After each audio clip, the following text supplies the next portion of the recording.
Hello, I'm Father Joe Roesch of the Marian Fathers of the Immaculate Conception. Thank you for joining us as we continue with our year-long journey reading the diary of St. Maria Faustina Kowalska from beginning to end.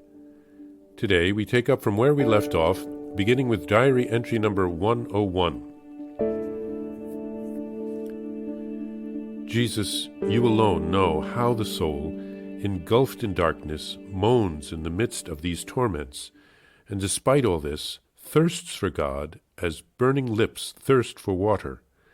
It dies and withers. It dies a death without death.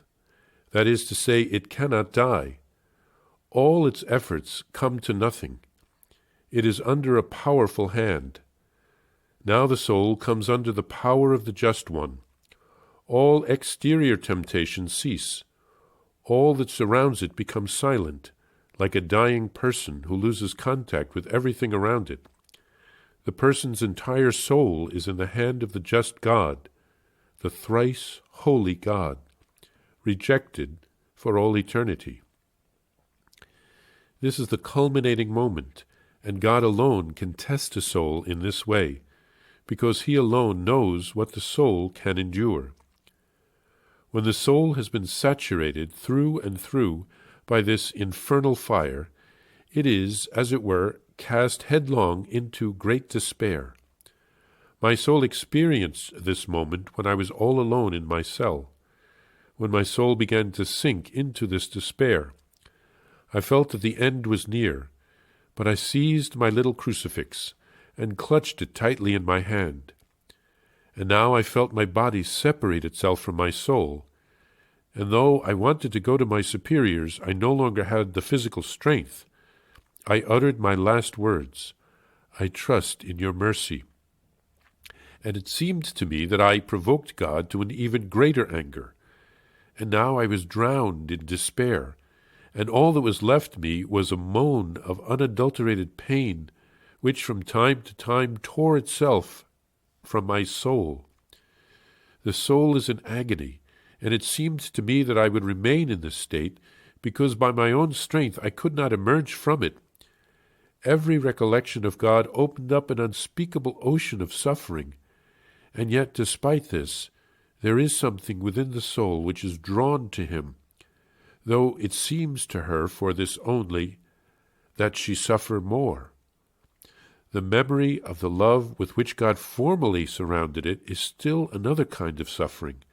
His gaze pierces it, and everything within the soul is burned by this gaze. After some time, one of the sisters came into the cell and found me almost dead. She was frightened and went to find the directress of novices, who in the name of holy obedience ordered me to get up from the ground. My strength returned immediately, and I got up, trembling. The directress recognized immediately the state of my soul and spoke to me about the inscrutable mercy of God, saying, "Do not be distressed about anything, sister. I command this of you in virtue of obedience." Then she said to me, "I see how, sister, that God is calling you to a high degree of holiness. The Lord wants to draw you very close to Himself, since He has allowed these things to happen to you so soon. Be faithful to God, sister, because this is a sign that He wants you to have a high place in heaven." However, I did not understand anything of these words. When I went into the chapel, I felt as though my soul had been set free from everything, as though I had just come forth from the hand of God. I perceived the inviolability of my soul. I felt that I was a tiny child. Suddenly I saw the Lord interiorly, and He said to me, "Fear not, my daughter, I am with you." In that single moment, all the darkness and torments vanished, and my senses were inundated with unspeakable joy, and the faculties of my soul filled with light.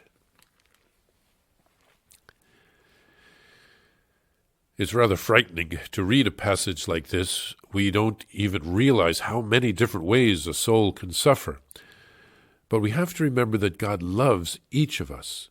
God especially loves St. Faustina, and He tests her because He wants her to have a high place in heaven, to be with Him forever.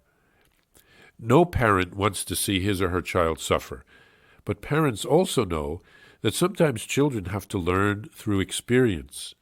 It is not enough to tell a child something. Experience is the best teacher. And it's wonderful that because St. Faustina has had this difficult experience, she's able to write it in her diary and help us to understand the mysteries of the spiritual life. At one point, St. Faustina uttered, "I trust in your mercy," but she then felt that she was provoking God's anger. How can we understand this? Well, this was a temptation to drive St. Faustina to despair. It wasn't from God. God didn't give her a consolation at that moment, but he wasn't angry with her. It was quite a purification.